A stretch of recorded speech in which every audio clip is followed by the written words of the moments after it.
It's Forged Lines Forever.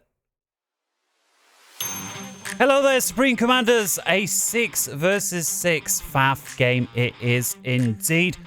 Once again, courtesy of the old Neuroxis map gen. I don't know why, there's just been so many good games going down on this particular setup lately.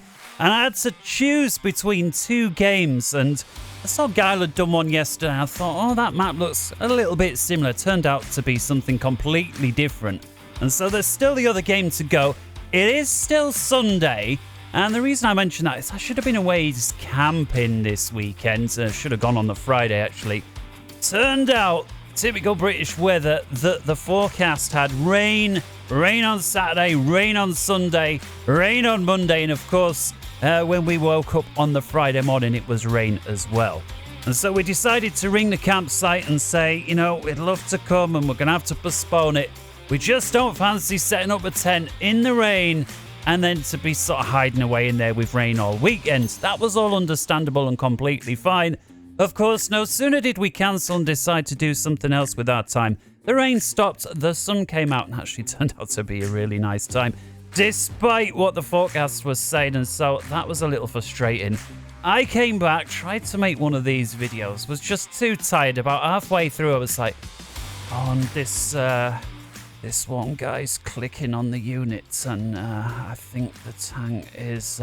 And you know, it was just so painful. It was painful for me. I tried listening to it back. I thought, oh my goodness, that's worse than the first time I ever did a cast. And so with all that said and done, I thought, you know what?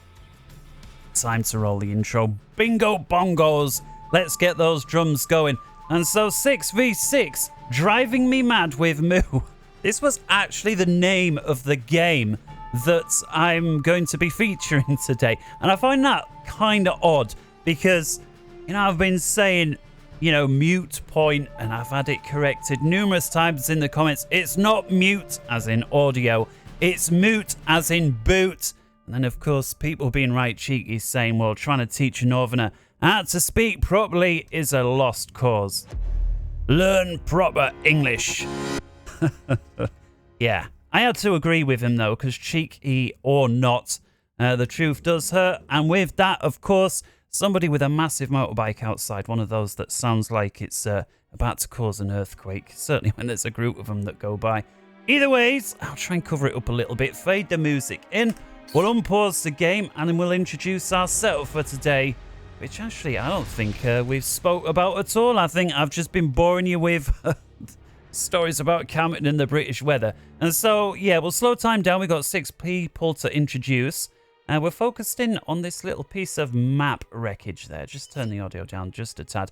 Take a look at this. 1,037 mass just on this piece alone. And those of you that were paying attention to the thumbnail, and I don't blame you if you don't, because I rarely do, but just in case, you will have been aware that this very central area here, thanks to the Neuroxis, has over 40,000 mass worth of reclaim. You know, and we saw there just one of those wrecks. We'll take a closer look at that in a minute, but for now, let's make a start and introducing our players. By the way, take a look at that. Some fantastic team play here, especially from Sapier, the red guy there, who's down south. Very quick to point out to his team, hey guys, look at all the mass here, and that is really important. With it being a Neuroxis map, Jen is of course a unique map, first and last time we'll see it. And so just because it's obvious to you or you see a load of mass doesn't necessarily mean it was to everyone. And so 10 points to Sapier for pointing it out. And with that, of course, we'll start with Sapier first. So Team 2 down south in green. Notice both teams are 1533 apiece. And so as far as the points go, this one is exactly matched. Now there's going to be some people saying, well, hang on a minute. I seem to recall that you said it was a 1541 rated game. What's happened to those 8 points? Where have they gone? And the answer is I don't know. You'll have to ask the gods over at FAF or the Forged Lines Forever lobby. They're the ones who are responsible for the discrepancy. I'm just saying what I see, and it's a bit of a cop-out, but you know what? We like our cop-outs. It's not my fault. Anyways, with all of that said and done, let's make a start here. Sapier there in Seraphine, Ferrari Red, 1900 rated, the highest rated player on his team, going first land and assisting his engineers there. And so look at this, perhaps deciding the hydro is a little too far. And so rather than doing mass and assisting the hydro, we're going to have to go for some P-gens the old-fashioned way. And so, yeah, we'll leave Sapier to it. We'll move over to his right. In yellow is Nomander, 1700 rated, the second highest rated on his team. Also a Seraphim player, also going first land. Is there something to Seraphim? I don't know. Moving to his north in white from the Australia-New Zealand clan. Thank you to those pointing out in the comments section. It's not just New Zealand. The A stands for Australia. Is Angel of Delta 347 Hotel. I actually think it's supposed to be Angel of Death with 347 being E, A, and T. Of course, there's going to be some people saying, well, duh, didn't you know? Well, I do now. I finally figured it out. Angel of Death in white, the 1500 UEF player there, getting to work, doing a similar kind of thing here. P-gens in the old school kind of a way. Further to his east then, in grey, our first aeon of the day is Fisheye. And Fisheye, currently also may be known as Gloweye. Either way, he's grey, he's aeon, he's 1300, and he's also gone first land. Moving to his northwest, in green, is Desert Wolf 21... What am I talking about? I was going to say 2116. Get your eyes tested, man. It's Desert Wolf 216. Or 216, and looks like he's going first land, second air, then decides, no, I can't quite afford second air yet. I thought there was a hydro, there isn't, and so that's going to make it very difficult to afford. And quite wisely, rather than pursuing a bad situation, elects to move on past it and sends engineers elsewhere. Gets a few trees, that'll help with his energy situation. Let's have a quick look. Well, there you see why. He's already stalling on mass. Running a little low on energy, but he's okay. And he will bag himself a small amount of mass from these trees. There you see it. 14, now 22 mass for this particular engineer, as well as 224 energies. And he does as well have a mass point over there. Further forwards then for Team 2 in purple is Omnihaven, another one from the old Australian New Zealand clan. Going as Cybran, he's 1400 rated, also having gone first land. Got second air queued up and has got his initial mass points and is getting 5 and 6 as well, together with a light assault bot and scout moving out. We see Angel of Death doing the same, sending engineers this, that, and the other way. And with that, I believe Team 2 there is complete. Quick switch over then to the other side. We'll start here. Marker Pen Yellow is Boxeroo, also from the Australia-New Zealand clan.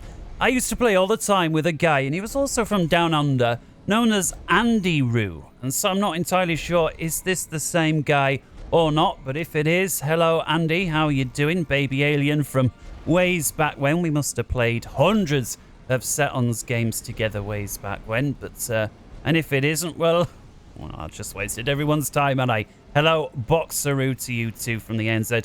1500, Seraphim going first land. We'll check on this guy down here. Seeing as he's literally running ahead out of pace in green for Team 1 is literal. He's 1600. He's yet another Aeon and slightly darker green than the green on the opposite number there. And he's gone first land and was very quick off the mark. Over here in sky blue is Legend of the Stars, or Legend of the S if we're going to go by Supreme Scoreboard truncations. I think we'll truncate it even more and call him Legend. And he's 1200 rated. He's Cybran, and he's gone first land, second air, and he's currently knocking himself a transport ship out. No doubt aware of all the mass that is dotted around the map and fancies getting some of that stuck in. In the back for Team 1 in electric blue is Paul Way. Let's find his commander. There he is. He's not that much of a newbie, doesn't know about the distance build. Look at this, standing on the cliff there, using the superior range of his commander build abilities. Going Navy, and so first land, second Navy. Not every day you see this, but once in a while it happens. And Paul Way is by far the lowest rated player on his team. I doubt he will mind me saying. And the reason that is, if we just skip through a player, is because we are offset once again by a solitary pro.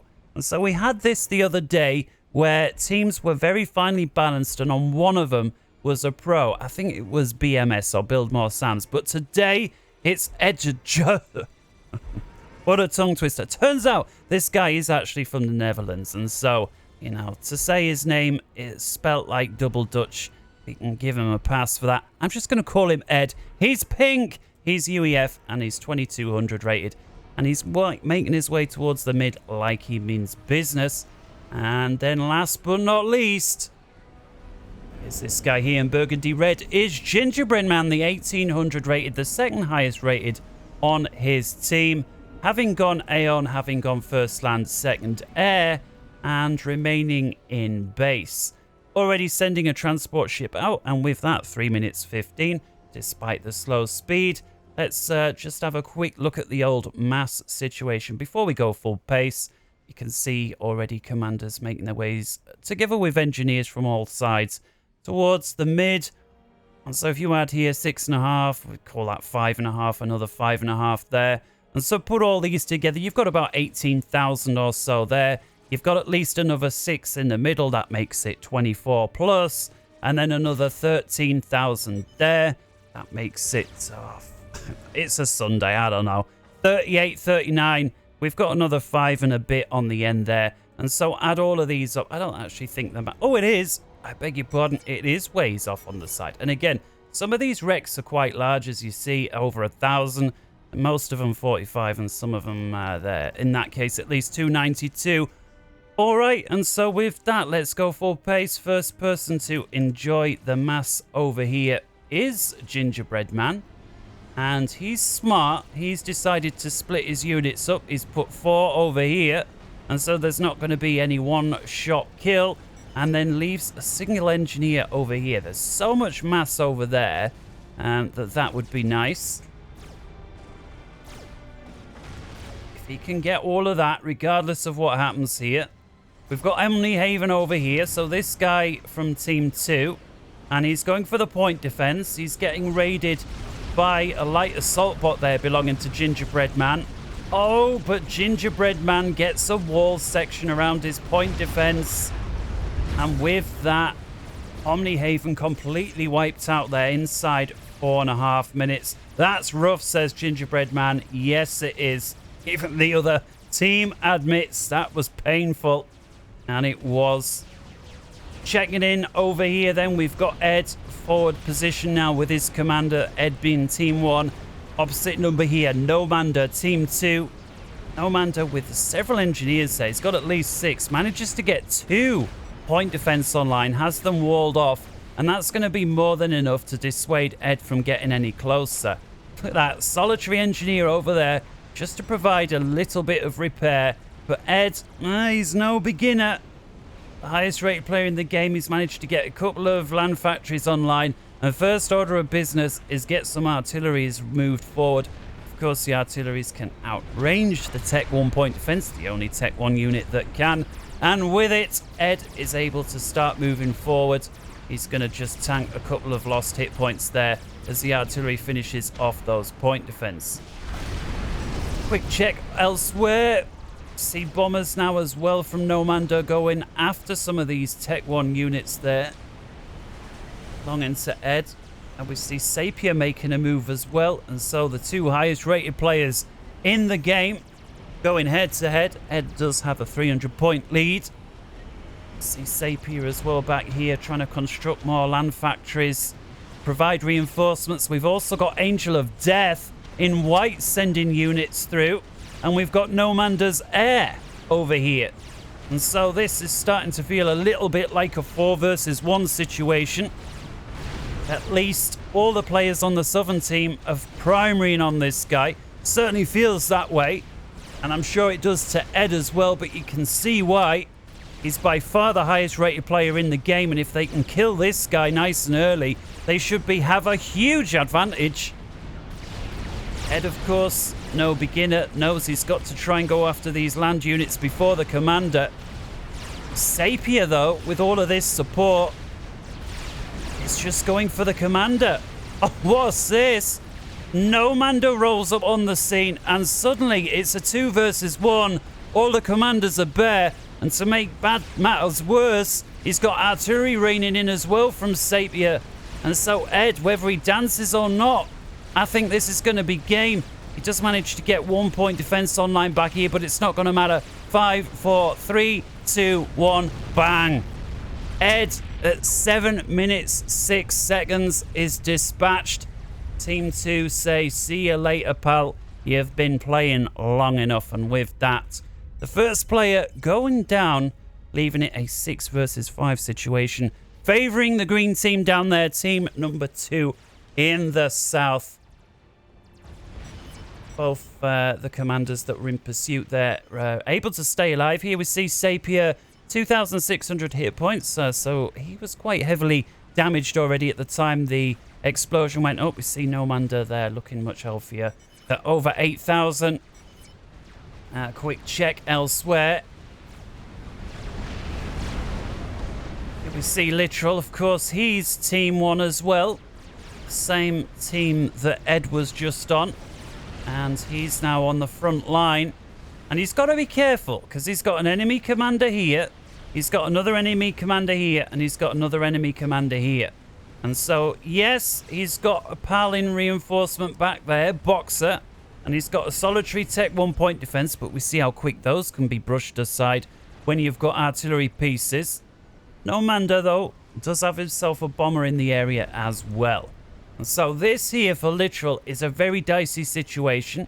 He's now going to go for Tech 2, is Aeon. And like many good players, has at least 1 or more engineers in the area waiting for when that upgrade is ready to begin. He does at least have Boxer over here going for the gun as well. Quick check back over here. Team 1 comfortably in control of this entire plateau. It is unable to be accessed from the ground, as you can see. Although Omnihaven does have the capability of a distance build, he's Tech 2, putting Cerberus point defense. And what's this? Desert Wolf flies in, drops himself off, and looks like he's got the gun as well as stealth, I think. Yeah, and you can tell that little purple stuff that's sort of billowing off the suit. That is the stealth. Of course, hides the commander from regular radar. Doesn't make it invisible, that's the cloak. But it does enable the commander to fire from out of range, providing the other team does not get visual sight. And let's have a look. Well, there you can see they've got no visual sight, and so radar or not. And of course, there they get a peek as he strolls in range. And now that the point defense is down, they can't see him again. And so Team 1's priority has got to be get an aircraft over here so you can at least see what's going on. Let's have a look. Is he doing anything else? Well, he's trying to get to work on a Tech 2 point defense up here. And Boxeroo, I should say there, is going to work on the Seraphim Tech 2 point defense. And Desert Wolf being perhaps a little too methodical here. He needs to be pushing forward a little bit. He doesn't want to allow Boxer to establish a point where he's got one, and he could be getting himself a second here. There you see Boxer gets himself a radar online, but it's not going to be any use because, of course, of the stealth. But here come the aircraft. This now is the problem. And you can see that a request for air cover from Boxer. No surprise. He needs visual on Desert Wolf here. Desert Wolf, who drops himself a few engineers up top to try and reclaim what he can. Of course, the engineers are not hidden from radar. They are not stealth. And so these point defense will quite naturally go after the engineers. But now, stealth or not, when your enemy have got air above your commander, they have visual. I don't think he can get this now. There's at least 4 Tech 2 point defense on there thanks to Boxeroo. And he's working on a 5th. And that's going to force Desert Wolf to back off. Quick check back in the middle. Team 2 looks like they've been bullied off this particular section. Both of these guys, Team 1. Although Team 2 are now pushing up here. We did see Gingerbread Man inherit the base that had belonged to Ed early on. And so he's now sat on 2 bases. He is the highest rated player on his team at 1,800. But of course, It's 400 points behind the player that they've just lost. So you could arguably say that is not of a benefit. Nice pick up there. Transport making its way over. Trying to drop some stuff up the top. Gets picked off, but I don't think it really matters. Sapier's in control of there anyway. Sapier's now brushed this point defense aside. Although Literal does get himself a couple of Oblivion turrets online.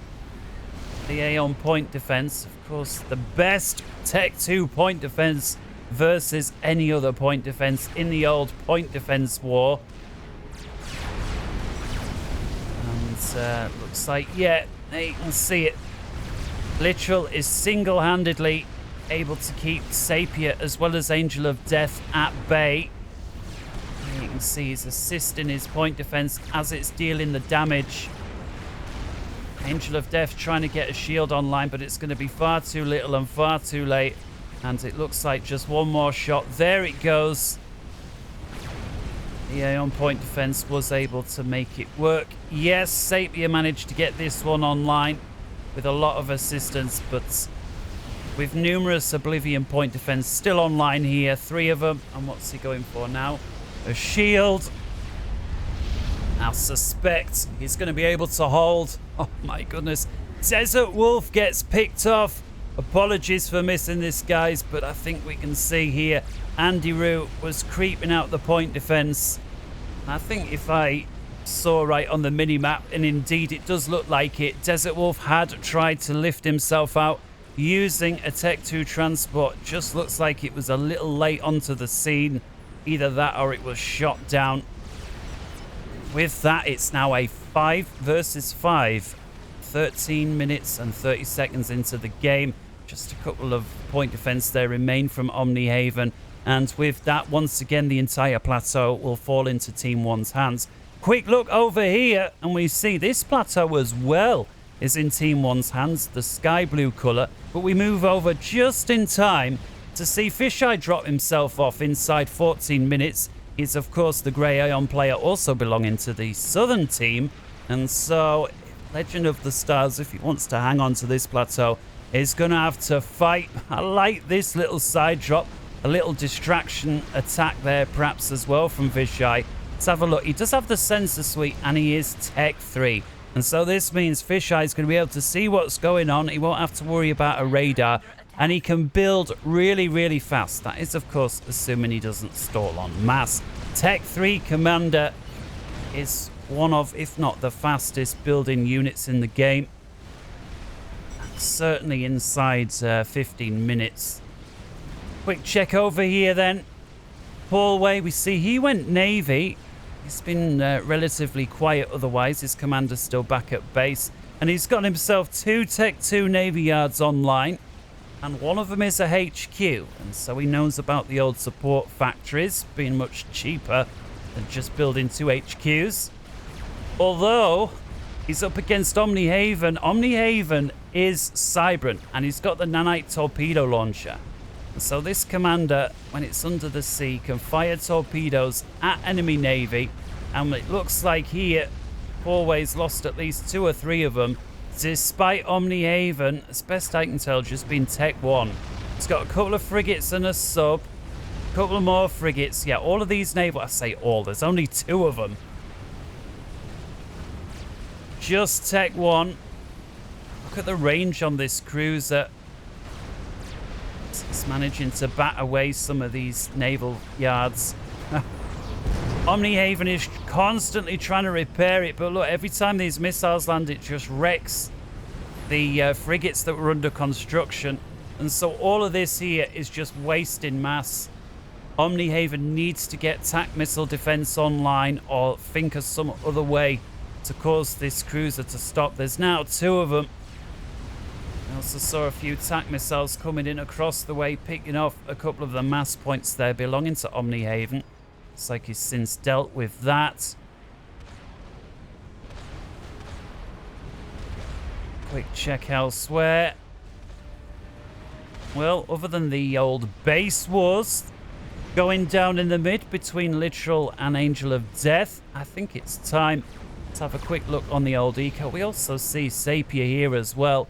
And again, Sapier pushing quite far forward relative to the rest of his team. I mean, and you know, don't forget this map is a mirror diagonally top right to bottom left. And so right here is the 50-way mark. And you can see there's Sapier pushing forward. Oh, he's going up against Percy's together with Gingerbread Man, who is fully shielded up. There's at least 4 Percys here. There's a 5th one coming through. And so Sapier, I don't know whether he saw that or just had a good guess. Well, there's the answer. He saw it thanks to the spy plane. Yeah, he did wise. You do not want to go up against a sniper commander, especially when it's escorted by 5 Percys by your lonesome. Seraphim or not. So, yeah. Let's have a quick look on the old eco. Was intending to do that before. And yeah, despite Omnihaven having a 500-point lead versus his opponent, he's very much behind on the old Navy side of things.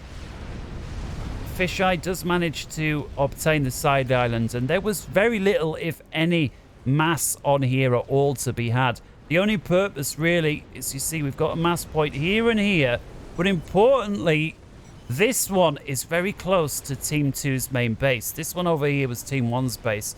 And we saw Legend of the Stars actually dominating both of them. And this would be a great point to launch TAC missile strikes from, or various other things. And so I think it was quite important there that Fisheye made the move and recaptured it. And great play. Fisheye otherwise been quite quiet, I think, thus far as well. Once again, Omnihaven, he's just got a few Tech 1 units. The problem is, if Paulway, and look at this, he is no beginner. Yes, these are mainly cruisers, but he's got a destroyer. He's got a shield boat as well. He's got a torpedo launcher back here. You cannot push up against that with a handful of Tech 1. You need overwhelming numbers of Tech 1 or go in Tech 2 yourself. And now it looks like this Tech 1 Navy, oh my goodness, is just going to eat long-range cruiser fire. The sub as well gets picked off. So many cruise missiles impact in the sea. The sub that was apparently just at periscope depth goes down. Once again, checking in on the west side. Gingerbread Man, emboldened by the arrival of his Percys, decides to push. And despite some units here that are Tech 3 from Sapier, I don't think he's got enough. Yes, he's got a shield, he's got a lightning tank, he's got a THAM, but the rest of it just looks like spam. He also has a couple of sniper bots back here. Well, those sniper bots keep picking on the commander. That could be good. Sapier does manage to overcharge one of the heavily damaged Percys. And yeah, those sniper bots are enough to force Gingerbread Man to back off. They appear to have been prioritizing the commander there. And we see him get quite heavy damage. Let's have a look there. It is an Omni sensor. And so Team 1 have got an Omni sensor almost right in the middle of the map. We'll have a quick look, real quick, what Team 1 can see. So there we go. Team 1, of course, over in the northwestern corner. And if we see this radar, we can see it covers the entire map. We see the range rings, and the Omni sensor is basically off the edge of the map. A quick check over on Team 2's side of things. That's what they can see down south. Of course, Sapier, the guy that's furthest out, but what I'm interested in over here is how's Fisheye doing. He's, of course, Tech 3 and Aeon, perhaps with the best TAC missile defense. He does have the mass this time to spend, so he's able to build as fast as he can build.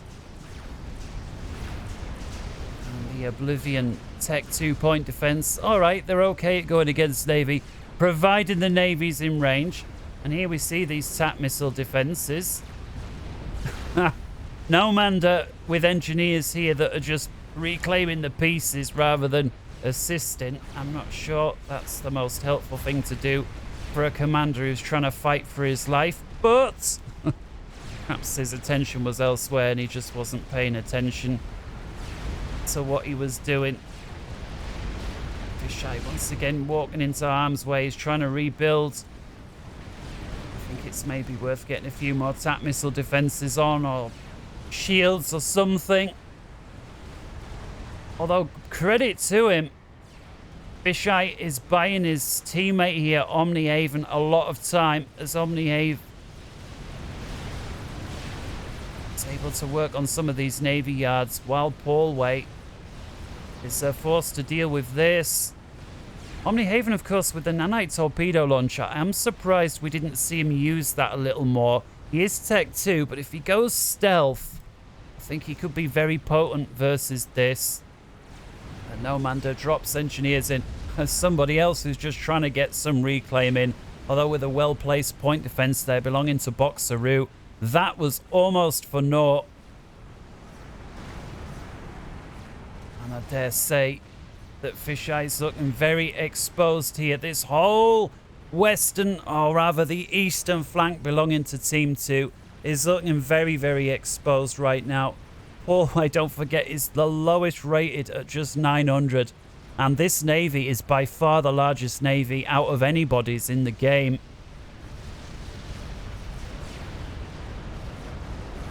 Omni does manage to get himself a destroyer online. Has to immediately back away from the point defense that's shielded up. The destroyer starts going to work versus Paulway's navy. But it's a 1 versus about 4 or 5. Fisheye now going on static artillery emplacements. He's got 2 of them. Now working on a shield. Just feels like he's a little light on things. Just seems to be a little slow. And over here, checking back in on the west side, Gingerbread Man again pushing through. This time, not with his commander. He feels time's ticked on a little bit too much for that. But he's got so many scouts here. How many scouts has he got with this army? 20. 37 artillery pieces, 10 Percys. He's got some restorers over here. And on the extreme, almost side-skirting Legend of the Stars, bringing a couple of transport ships round. Let's have a look from Team 1's point of view. Do they have any idea they are coming? Well, no, they don't. A few scouts there belonging to Boxer. They take a good look. Restorer's taking quite time. Oh, now they've come into range. They can see him now. And there goes a ping, no doubt, from Team 2. And so Legend, what's he actually got aboard? 3 bricks and 1 deceiver. And so this would have been hidden from normal radar. They would have only seen those as it got into Omni range. And quick off the mark there. Nomander shoots them both down. Very well played. I think that would have been some real nice bricks. They'd have gotten some nice work done back there. I think, no, Sapier was a little too far out of position to deal with. Yeah, look at Paulway now. His navy's pushing through. I don't know if you could call this quite a valley. I don't know what it's called. It's not quite a canal or a river, is it? Maybe it's just fjords. Either way, Paulway is pushing through. And with that, I think Fisheye's route of escape has been cut off. These cruisers, I think even if Fisheye tries to fly out, will shoot him down. And the Navy has been dispatched. You see Fisheye desperately trying to get a Navy yard of his own online. And is putting out Tech 2 subs. That's probably the best unit to deal with this as of right now. If you could only build one as Aeon, Tech 2 subs, yes. Because a lot of this is shields and cruisers. Sure, the subs are going to come a cropper to the destroyer. We've seen how far behind he is. Large air engage over here now from the 2 teams. The first real ASF fight we've seen. Gingerbread Man with a bunch of restorers as well, going after the air grid there, belonging to Nomander. But I think Nomander, quick off the mark, sets engineers to reclaim his fusion power gens. And with that, there is no critical detonation. Yes, it's going to win it. I think almost everybody loses their air there, and just a few ASF from Omnihaven, I think, at the end, able to tip the balance. Omnihaven then handing the ASF over. Here we see Gingerbread Man as well, and so very close numbers on air, and we can see there overall it's 103 versus 86 if we count every aircraft that everybody owns. And of course that will include scouts, bombers, and any tech. Here we see now the submarines, the good use that they can do. Just 3 of them there. Picking off a few units there belonging to Paul. And so Fisheye hanging on. Gets another one out. Again, he's got to be careful. He can't just chuck them in blind. And here we see another reinforcing destroyer from Paul Ways. So it's far from over. A very cheeky forward land factory here from Boxer. Well on the side of his opponent's side of the map. It looks like Omnihaven says, yeah, that's one too far. We're going to shut that down. And I like what Omnihaven's done here. Going for the old artillery pieces. A very cheeky distance build here from Boxer. Just one engineer. Does manage to get himself a Tech 1 point defense online. But Omnihaven quite quick to shut it down. Does eventually deal with it. But checking over here once more. Gingerbread Man pushing down. And now the first experimentals meeting up on the front line, one apiece. Sapier and Boxer with an escorting army thanks to Gingerbread Man. And look how quick the hit points are shedding off Boxer's chicken. Despite being a 1 versus 1, despite all these purses here from Gingerbread Man, somehow Sapier keeps his chicken online. 10,000 hit points. That's incredible. And the Ion Storm there from Boxer's chicken causing large amounts of damage to Gingerbread Man's purses. I don't think it managed to kill any of it. Did it was only 1. Either way, that was a massive win for Team 2. Sapier just about able to hang on to his chicken on a 1 versus 1. And I have to say it, Team 1 had numbers there. Yes, it was 1 versus 1 on the chickens, but you had a few restorers. But how many purses here? I think it was just a bad piece of coordination. They were split between 2 players. I think if they'd have come in a little more cohesively. Almost happened over here. Apologies for missing it, but Fisheye's gone up. I didn't even recall seeing a notification. That's got to be thanks to this brick drop from Legend of the Stars in cahoots with this navy, bashing its way through.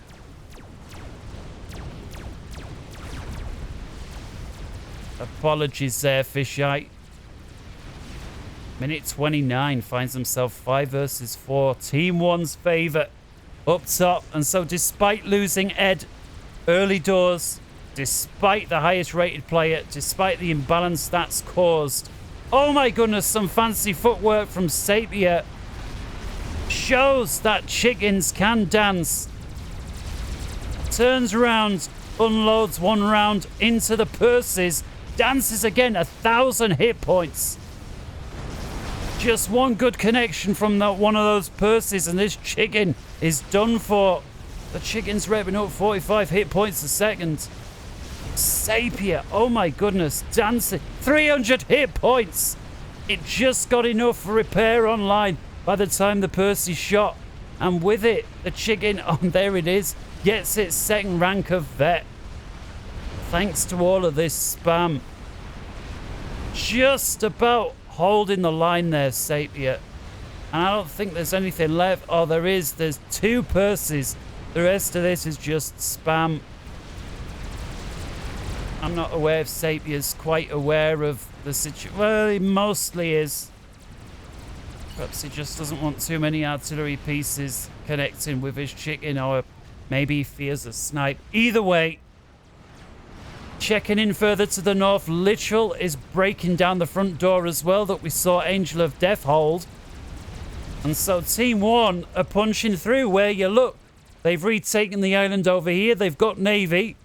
They've had this plateau most, if not all, the game.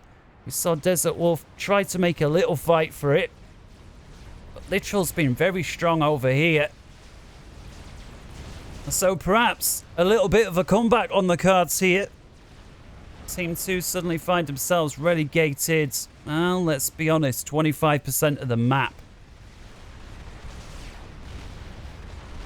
Surprised we didn't see Team 1 completely knock these last structures off there. Sapier did inherit what was left over here. Nomander inherited what was left here belonging to Fisheye. Of course, what belonged to Desert Wolf went over a long time ago to Omnihaven. Oh, and a very much needed bit of relief here. Silver lining for Team 2. Angel of Death gets himself a fat boy on the line. Angel of Death, somebody else that's read his history books, understands the old elastic defense concept, and puts himself a fat boy back there rather than putting all your money on one line of defense, and when that's gone, that's it. Angel of Death says, no, we'll split it up. If the first one goes, we've got a redundant one. And just look at the long range that fat boy's able to put out. Gingerbread Man forced to withdraw. Gingerbread Man! Oh my goodness, why is he on the front line? Yes, he's got his upgrades, but there's a chicken out there, man. 15,000 hit points, and the chicken picks off 2 more purses and then goes back again, perhaps thanks to another chicken over here from Boxeroo. So this here is the second chicken we've seen Team 1 send down. Sapier here still on his first. But we do have an experimental over here from Angel of Death, the UEF Fat Boy. And the Fat Boy, with so many supporting units there, most of these are Tech 2 shields, so they will help shield of the Fat Boy, providing they're positioned correctly. And another chicken down here from Sapier as well. So suddenly, it's a 3 versus 1 experimental situation. Granted, one of those experimentals is very heavily damaged, but Gingerbread Man is right on the front line. He's trying to get himself some of this reclaim. How close and loose and fast are you playing it? See Boxer airlifting a bunch of engineers. Gingerbread Man's doing the same. Gingerbread Man with a donut now. Gingerbread Man's commander backs off on the donut. No surprises there. Goes for the very heavily damaged chicken. Huge air escort from Gingerbread Man as well. And with that, the chicken goes down. Suddenly it's 2 experimentals versus 2. Favouring, well, neither team. You could argue actually favouring Team 1. Because this chicken's got no way to hit back at this donut. And perhaps just provide a token bit of anti-air.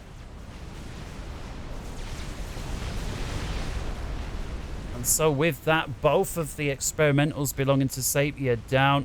Gingerbread Man holds onto his donut, and he keeps his... Oh, and a bit of a mistake there.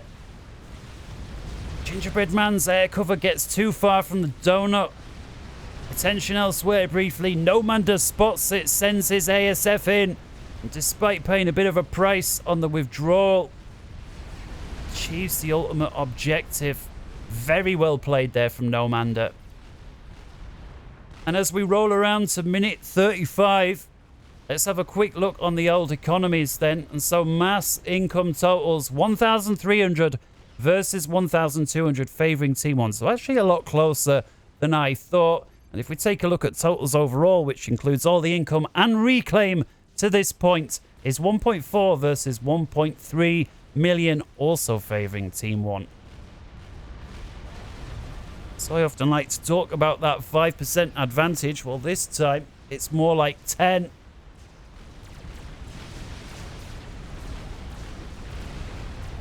You Tech 1 units trickling in here versus the Fat Boy, but that together with all of this, they're not going to get anything done. Perhaps the aim of this is to just redirect some of the fire. See Literal here with his static base. He's got mobile Tech 3 artillery. And his static Tech 2. And so this is going to dissuade enemy armies from hanging around too long in the area. They're either going to want to attack or hang back. And for now, Angel of Death is electing the latter. Gingerbread Man, in large part the beneficiary of all of this mass. You see as well, Boxer bagging a load of it as well. And so a lot of the reclaim there favouring Team 1. Another nice drop there from Legend of the Stars, right on top of that forward operating base from Omnihaven. But what I'm really interested in, seeing this experimental bomber over here. There was a lot of artillery pieces, there was a lot of tech, as well as the 2 mass points that were capped off. That was a very good drop there from Legend. The 1200 Cybrant. And continuing to cause bother as well. They've only got 1 restorer to deal with it. That's going to take its time to deal with those. So let's have a look now. Experimental bomber here from Boxer.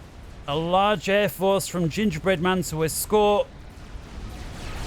And he fires it onto a new launcher belonging to Sapier. Sapier with a bunch of shields is able to repel that experimental bomb.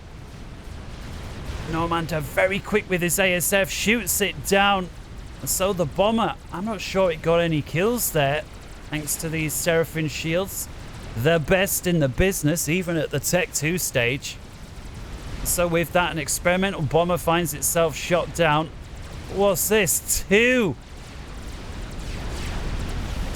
further here from Boxer. 1 GC, another chicken. And they're going through the pond. I wonder if they're able to get out over here. Sapier does have a couple of Thams going after him. Although Sapier as well with a chicken bot of his own in the back and waiting. I'm not sure if Boxer's temporarily forgotten about these, or he's trying to distract the chicken, or what exactly is going on. Finally, those restorers. Look at the damage those few bricks were able to achieve. Finally going down thanks to Nomander and his restorers there. Here we see as well some strat bombs being stacked up from Boxer. No doubt getting ready for a snipe. Poorway, who's pushed through. So slow and methodical all game, but he's finally there.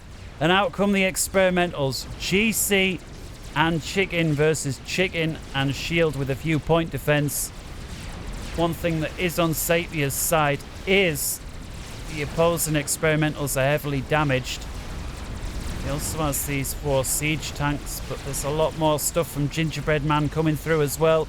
The GC goes down, and now it's chicken versus chicken. The chicken goes down. I don't believe it. Once again, Sapier, by the skin of his teeth, hangs on to the chicken bot. You watch now that I've said that's going to go down. Oh my goodness. 300 hit points. Guys, if ever you want to know somebody who knows how to look after a chicken, call up Sapier and 1900. He's just shown you like twice how to do it. And now a bit of a counter-attack here. Angel of Death with his fat boy. Large Corsair snipe from Boxer. Or fighter bombers in some other ways. Nomander, though, quick with his Air Force, shoots it down. So this would have been 2 fat boys and a megalith. Suddenly becomes 1 fat boy and a megalith. Back here, a GC belonging to Gingerbread Man retreats. And another experimental bomber, this time from Boxeroo again. Valiant effort made over here. Subs belonging to Nomander, but again his attention must slightly be elsewhere. Beautiful bomb. Takes out 22 units, most of which are covering for the fat boy. Fat boy extremely susceptible to the experimental bomber. Angel of Death desperately trying to rearrange his shields. But down goes the nuke into the forward operating base belonging to Literal. Bang! That goes. I don't think it was the worst damage ever, but it is a forward operating base that now Team 1 don't have. But they are still enjoying this experimental bomber, thanks to the expert air cover there from Gingerbread Man, who's now got an experimental of his own. Doesn't quite manage to finish off the fat boy. How many kills? 43, which consists of about 29,000 mass. And guys, the notifications or something there don't seem to be coming through. Omnihaven, having gone down, looks like he telemasered into the back of Gingerbread Man's main base. Air grid has gone up. Gingerbread Man must have picked him off, and that's been in large part responsible to Nomander now taking control of his base. Making it a 5 versus 3. I'm not sure what's up with notifications today.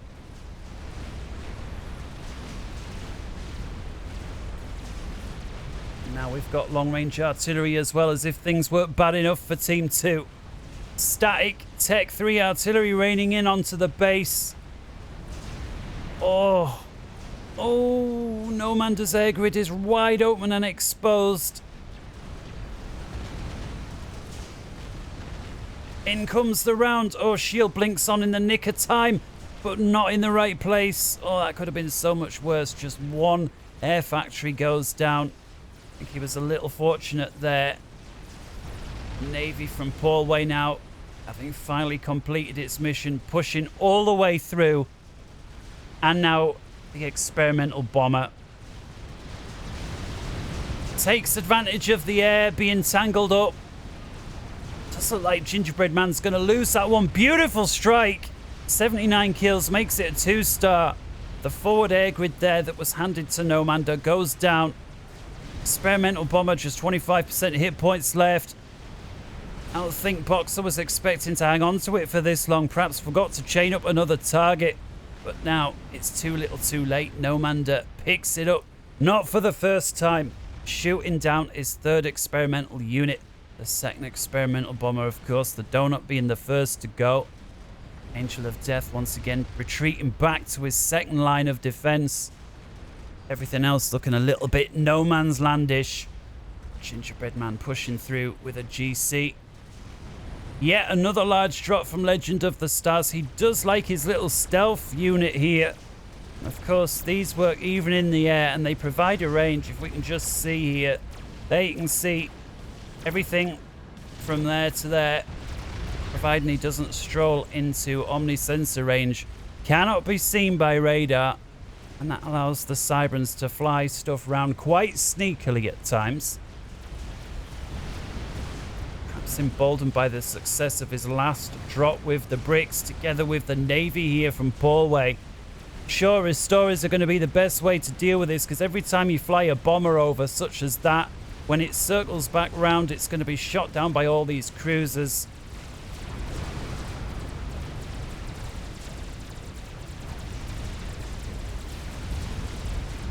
So these bricks causing a large amount of damage. There we see a nice strike there from the Tech 3 artillery, and may break through a second air grid there belonging to Nomanda. Another nuke going out from Team 2, heading Team 1's way. And that is going towards Boxeroo's base. It's quite big. Strategic missile defense here, but there's none in the clip from Literal. It's too late.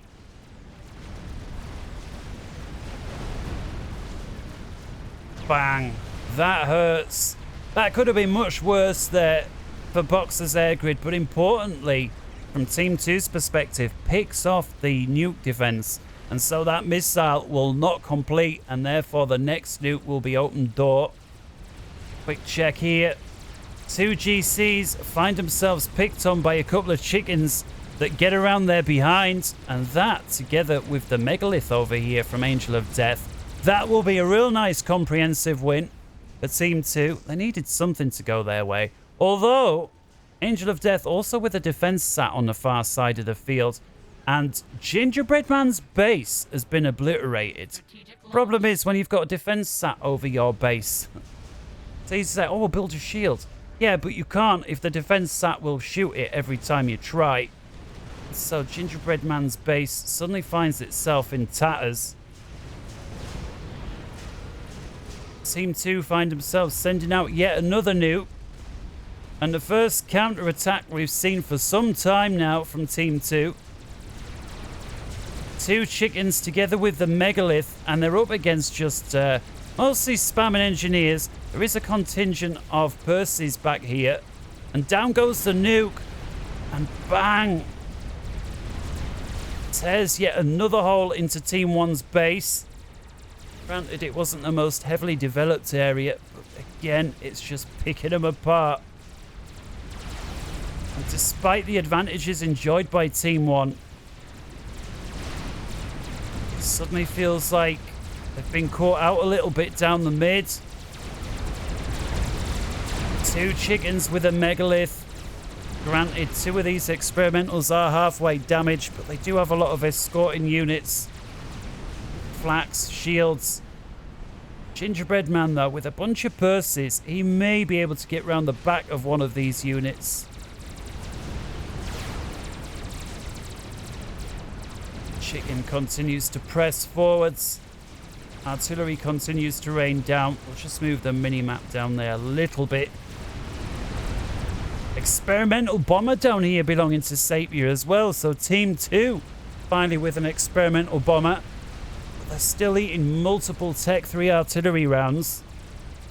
And as we get beyond minute 46, it's 2.3 million versus 2.4 favouring Team 1. So that 5% figure a little closer than it was before. Perhaps a sign that Team 2 was starting to pull it back a little bit. And there's an air versus air engage. And Gingerbread Man, I think, has just been wiped out. And he realises it and suddenly starts backing off towards the sea.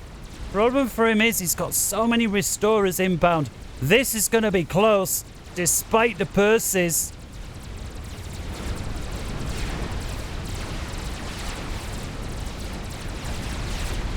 Oh!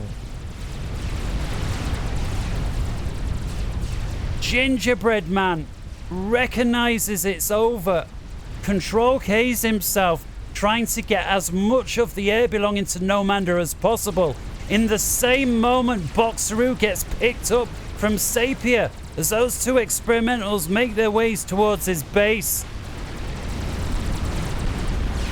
Boxer able to defeat one of the chickens we saw was heavily damaged, but the other one still at very high health makes its way through. Legend of the Stars finally chucks some strategic bombers forward, but then Sapier with an experimental bomber as well as a chicken. Oh my goodness, the air grid that was belonging there to Boxer has been handed off to Literal. You gotta feel what use is that when there's a chicken chain reacting its way through the base. And suddenly Legend of the Stars finds himself head to head with the chicken. He's going for shields, but I don't think it's gonna matter. Sapier with an experimental bomber overhead. Literal Goat's taken out thanks to the experimental bomber. Legend of the Stars is taken out thanks to Sapier. And suddenly, lowest rated player, the guy that we've seen methodically chew his way through his objectives one after the other, is left holding the can for Team 1. I don't believe it. Team 2. Comeback of a comeback.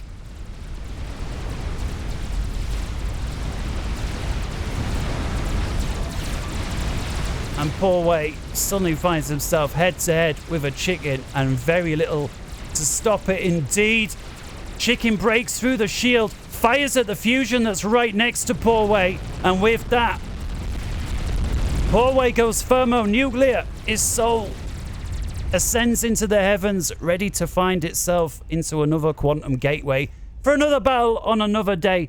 Ladies and gentlemen, I do hope you enjoyed that one. And wherever in the world you may be, take care from me here deep inside the UK. Good morning, good afternoon, good evening, and good night. Take care, bye-bye. I hope to see you again soon. Until next time, do enjoy what's left of your Sunday, if indeed you are seeing this on a Sunday. Otherwise, regardless, enjoy the day that you're having. I hope the last hour or so has been made a little more enjoyable. And until then, take care. Bye-bye.